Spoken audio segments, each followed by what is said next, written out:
Good morning, good afternoon, and good evening, everybody. Thank you for tuning into another Supatease video. And the tier list on your screen is the prediction tier list that I had made leading into patch 12.0.5 in an attempt to help you guys discern which specializations are going to be the ones that are excelling and which ones are going to be the ones that are falling behind. So this is an accountability video and an update at the same time to see how accurate I was. We're going to be talking about each specialization and moving them or not moving them based on my assessment with them from observing top level players and my own gameplay experiences. And as always, if you want to make sure that you're staying up to date with news related to World of Warcraft, educational and entertaining content, then make sure to smash that subscribe button. Your support is greatly appreciated.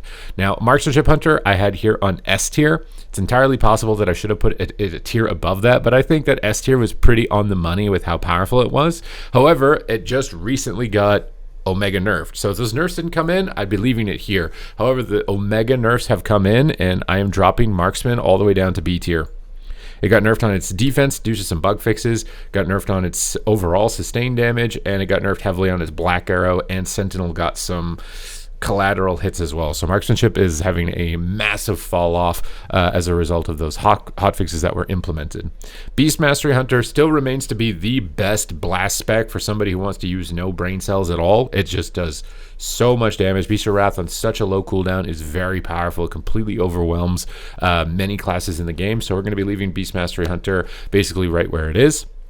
Fire Mage, we pretty much saw no changes to mages. However, I do think that they're honestly slightly better because Marksman got absolutely gutted. So somewhere in S tier here, I think is still the best place to place it. Remember that this is based on ladder gameplay, not tournament, not AWC. I'll be doing an AWC tier list as we move closer to the final cup here next week, which I will be broadcasting on my channels here on YouTube as well as on other platforms. But both Fire and Frost, I think, remain S tier. They're just very tanky. They're very good into Rogue, which when we get to that, you'll see why this is also the case. But their cooldown damage is very high. Ray of Frost, absolutely threatening monster, and Frost's trade-off with Fires is more durable. It can deal with the Hunter pets a bit easier as well. Fire Combustion is just giga broken, just absolutely melts people down, and Mass Invisibility is just crazy strong with the talent that lowers its cooldown. You can just avoid crowd control, avoid death. It's like a mini ice block for like 2 seconds every, what is it, like minute or something like that. And it bugs out the frame, so enemies can't track diminishing returns. A whole bunch of stuff is going on with these guys, but they're going to stay there on S tier. Windwalker is also remaining on S tier, just an absolute powerhouse on Zenith. Feels like it's pretty much exactly where it was. Moving from the last of this patch, which is the S tier position. Outlaw Rogue remaining on S tier, a phenomenal amount of damage output. If they could add some in-game indicators for between the eyes procs, as well as if you rolled a jackpot, just some better visuals that light up on the screen, much like Ret Paladin procs, I think it'd be more accessible and you'd see even more people playing it.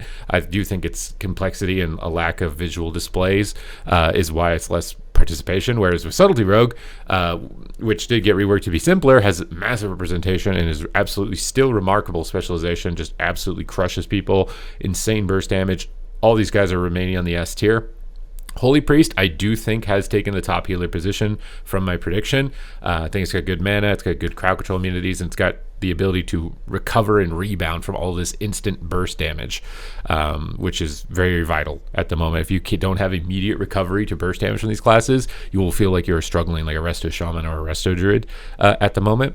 Devastation Evoker, I think I'm still going to leave here on A+ tier. I could see it between A+ and S, honestly, for ladder gameplay, but I think these guys are a little bit of a cut above it, but it's very close. I think one of the main advantages of it is time stop, so you can basically ice block immune a target of these classes that have remarkably high cooldown damage. And that might not be why you were considering this to be that strong, but I do think it's the main thing to consider, is that it has very low cooldown, so it can trade very frequently with the burst one-shots that these classes in these upper ranks have. So that's the main thing you want to be going after. Devourer Demon Hunter definitely popped up. I think I used to have it down here in A, maybe B tier. It's a lot better. Survivability is on it is improved, but its overall damage just seems really high. It seems like it can do a lot of burst damage. I really think it's actually very strong at the moment. I definitely think it's a go-to specialization. Affliction, this is one that's tough for me because I think that you can get lobbies that are very bad. If you're a warlock and you get all melee lobbies, it is very hard.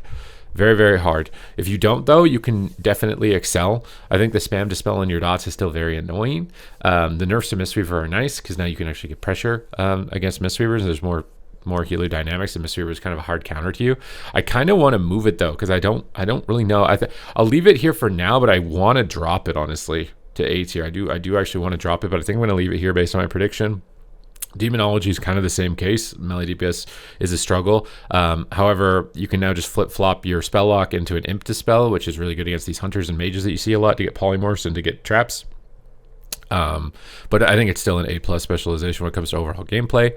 Feral Druid, still a great spec to play. It's more complicated, so you see less of it, but it's still really good, and I think this is my prediction for it is spot on, and I'm going to keep it in the A+ tier. Retribution Paladin is the same deal. It's still just cracking out big damage with the spinny hammers during its Divine Toll window. Still has a bunch of great cooldowns to keep players alive. Sanctuary is great support for the type of crowd control that all these classes have, especially rogues and windwalkers. I think it's a great go-to. Enhancement Shaman, I think it's still also a really good go-to. I think the prediction on this was pretty much on the money. Just burst damage. It's got better self-healing now. Uptime can be a little bit of an issue. That is the main grievance. Frosty K, I think this is the right place for it as well. It just does insane burst damage at the moment. Just absolutely plows people over with the cooldown set that it's got. Guardian Druid, I think this is the appropriate spot for it as well. And Prop Paladin, honestly, I'm jumping up to S tier. I'm actually bumping that up a little bit.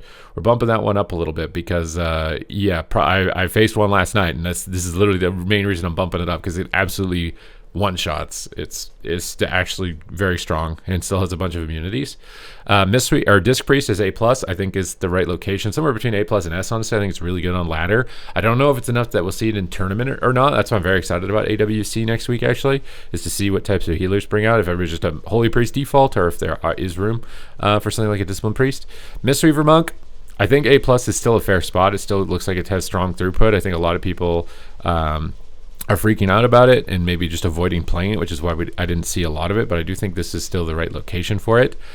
Destruction Warlock, I kind of want to drop, honestly, to B tier. I think B tier is a more appropriate spot for Destruction at the moment. I think it's lagging behind the other lock specs, and it really feels the pain in those double melee situations. If you get, like a Frost Mage on your team, you can feel strong, but other than that, I think dropping it is probably fair. Boomkin, I'm going to keep an A tier. I was playing it, and I'm able to do a lot of damage on it. They didn't apply any changes to it, but I've been feeling better. I don't know if it's because the item level bump. We got like new weapons, which is something to consider. And so my cyclones don't feel as painful. But Arms Warrior, I'm actually jumping up a tier. I think that it deserves to be like up here in the A+ tier. Arms Warrior is actually really strong. Demolish build, very strong. I do think these guys are a little bit of a cut ahead, but Arms Warrior is a really good go-to. Unholy, this is one that was tough to predict. Again, much like the Marksman one, it was because it's bugged, so it was doing a lot less damage than intended. But now those bug fixes are in, and I think that it's probably still kind of just like, I think I'm going to drop it down to B tier. The main reason I think it struggles with Windwalker, struggles with Arms Warriors, and they're just all up here cleaving you down, and Frosty K is just doing what you need to do, honestly, just way better with burst damage. So I think Unholy dropping down to B tier is going to be my assessment here. Preservation Evoker, this is a weird one because I'm seeing some healers that think that this is the best healer in the game.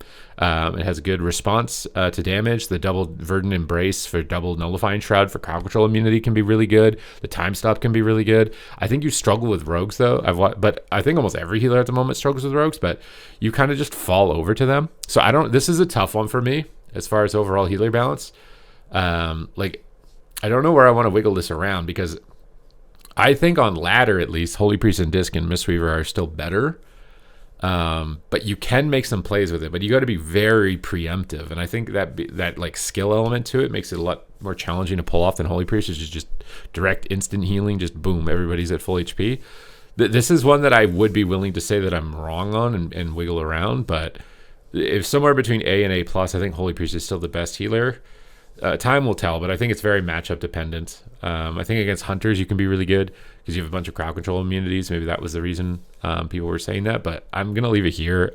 Again, I could see it in A+. Survival Hunter, honestly, you feel better because Marks got nerfed. It was kind of stealing your thunder. I think A tier is probably still appropriate though, lesser than these guys. I don't think you're as kind of lethal threatening or have as much utility as what these specs in the A+ offer, which is why you're the tier below. Holy Paladin, It's not too bad. I played some with it. I don't think it's actually that bad. I think A tier is probably still a solid spot for it. I think it's got some weaknesses, much like Druid, to getting attacked in some cases, but it's honestly not too bad. Blood DK, I think I kind of just randomly shoved this into A tier because it's got Death Grip, it's got Chains of Ice, which make it good in Battlegrounds. But I haven't seen a lot of it, so I can't really justify moving it around. I think we're just going to leave it here because of the mechanics that it has in a lot of PvP situations. Shadow Priest, I still think is B tier. I still think it's a little slow. It's tanky, which is what's holding it up from the Abyss. But I think that its lack of burst in this current meta design is holding it back.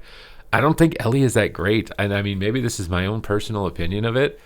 Like, even though we see it in the AWC, I really just don't think it's that great. It does damage in Ascendance, but Ascendance is like one of the longest cooldowns in the game. A lot of these specs can do it like every 30 seconds or do it the whole game. And you have to wait every 2 minutes. It kind of feels like you're a secondary healer a lot of the times. The best I would do is maybe move it up to A tier. That would be like the best I could do for it, but somewhere between B and A, I think. Arcane is definitely still B, just easier to lock down than these specs. And they kind of have your Mass Invis gimmick. Honestly, maybe Mass Invis should just be an Arcane only thing. I guess that's not possible with the way that the talent tree is structured, but if it was, maybe it should just be an Arcane only thing, and that would be your gimmick to be competitive with these guys, because right now you don't have one. You just have liabilities. You cast everything. It's one school of magic, and it's pretty tough, and it feels a little bit janky since the rework. I haven't seen many Arcane mages too happy with it, so I think B tier is where we're going to leave it. Havoc Demon Hunter, I'm going to leave on B tier. I think Devourer is really taking the thunder. I wonder if it's strong enough to actually be in tournaments. I think the main issue is that it doesn't have a spammable CC, like a bunch of the other casters. However, if you partner up with a Warrior, I've seen it a lot. Possibly, I don't know anymore now that they nerf Marksman. I was saying like that would be a pretty good comp. Mostly seeing it with Warriors. You could try it with a Windwalker, but I feel like you need something that has low cooldown stuns like Stormbolt, or you need cheap shots from a Subtlety Rogue to be viable. But Devourer is, I feel like, the spec that you want to be at the moment. Havoc's going to struggle keeping up with all these one-shots. Fury Warrior, I'm honestly jumping down to C tier. I think it's the worst melee. Maybe that's a hot take between Unholy DK, but I think Fury Warrior is the worst melee. It just does not seem to have the edge that a lot of these other DPS have at the moment, which is unfortunate. Assassination Rogue, I actually don't think is this bad. I'm going to plunk it back up into A tier. I do think that if games go long, you still have energy issues, you run out of vanishes, and that can slow down your pace quite a bit, but you actually do quite a lot of damage at the moment. I think that's the main thing. The buffs that they've been getting like week to week up to this point, now with the item level scaling as well into this, I think Assassination is not that bad. But these guys I think are definitely still better just with control and with overall damage. Augmentation Evoker, I think B is still probably fair, somewhere between B and A. It's not abysmal, but it kind of just has like a niche counter against melee DPS. Doesn't have like an insane overall kit really that I can call into action. Resto Druid is a tough one for me because I've been playing it and it feels like you can make it work. NS Clone is honestly the main thing that's making me think it's not that bad, but you kind of just die. And I'm playing like a lot of versatility on my Druid. I'm not even sacking, versatility for mastery to go haste mastery, and I still can just die. I'll pre-bear for my stun, Barkskin, and still just die sometimes. I feel like that survivability issue is going to feel like it's holding you back a lot. I don't know if I want to say that it's B tier though. I think it's probably at least up here with Paladin, but I think it's below the other healers still. So somewhere between B and A. Again, we're going to need more time to really kind of figure this out, and I'll be updating this list week to week. We'll keep doing the analysis that we do as always, but somewhere between A and B I think for Resto Druid is where I would assess it right now for ladder gameplay. Brewmaster, I think B tier is still probably fine, although maybe it's even higher than this. Like, some of the tanks do a lot of damage. I could be willing to jump it up here. It's got some knockback abilities that are actually kind of cheesy on some of the BG maps as well that can fluke you out of some situations, and it's probably actually got some pretty strong 1v1, I think. Resto Shaman, I think we're on the money here. It's just the worst healer, just struggles with throughput overall. Totemic, I hate the stupid healing rain on the ground that doesn't follow people. I love what they did with Resto Druid with Efflorescence, where it just follows the person and refreshes the efflorescence on the ground. I wish that's how the totem worked for Totemic, because it's the main reason I hate playing it. And then Farseer just does no throughput. It just feels like it can't keep up. Prot Warrior, I actually played this. It wasn't too bad. I'm jumping up to B tier. Damage output is not too bad on it.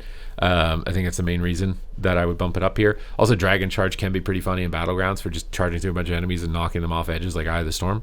Vengeance Demon Hunter, I have very minimal observations of this. However, I think that its kit's pretty lacking. I think maybe as a flag carrier, but I don't know how durable you are is the main issue. It's entirely possible it's higher than C tier, but the fact that I literally next to never see it ever, I do see these guys occasionally, makes me think it can't be too amazing. So it's probably safer to leave it down here on my initial prediction.